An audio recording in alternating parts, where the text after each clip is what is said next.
Friends and family represents the first type of funding a new business often seeks.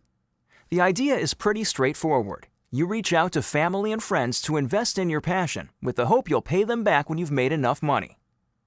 Sak Nadim of Paradise for Paws tapped into his personal network when he first started.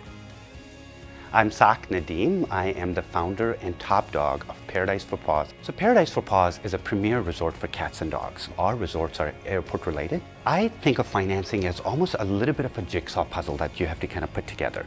It really depends on the needs of the business, but also your personal risk profile. The way I put the financing together was really a combination of equity and debt. So from my analysis perspective, I came up with a pseudo-scientific, pseudo-artsy formula of 50 to 50 debt to equity ratio.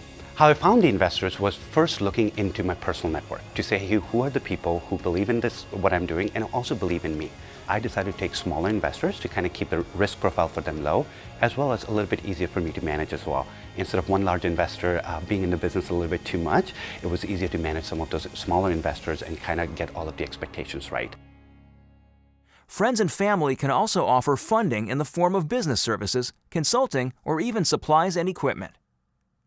There's more than one way to structure funding from friends and family, as Lloyd Cambridge from NYC Business Solutions explains. There's different ways that you can structure ask from your friends or family. So you can essentially receive funds, whether it's via a gift.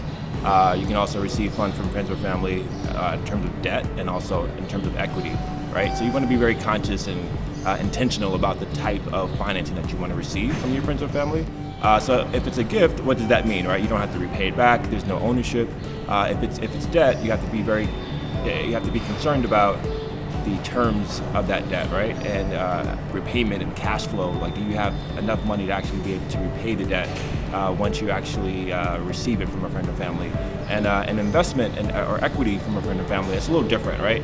It's more of an ownership stake, because they might have a say in terms of the day-to-day operation of your business, the vision, the strategy, and things like that. So these are different things you want to consider when you're making an ask from a friend or family. There are lots of ways to structure a friends and family funding agreement. While a handshake might do the trick, when dealing with larger amounts, it may be a good idea to talk to an accountant and a lawyer beforehand to make sure that you're getting the right documentation. Often, organizations like SCORE or local universities have programs in place that can give you free or discounted access to these professionals.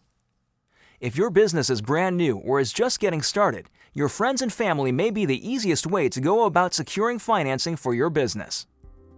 To learn more about friends and family funding, there are several guides about the subject in publications such as angelblog.net, venturebeat.com, entrepreneur.com, to name a few.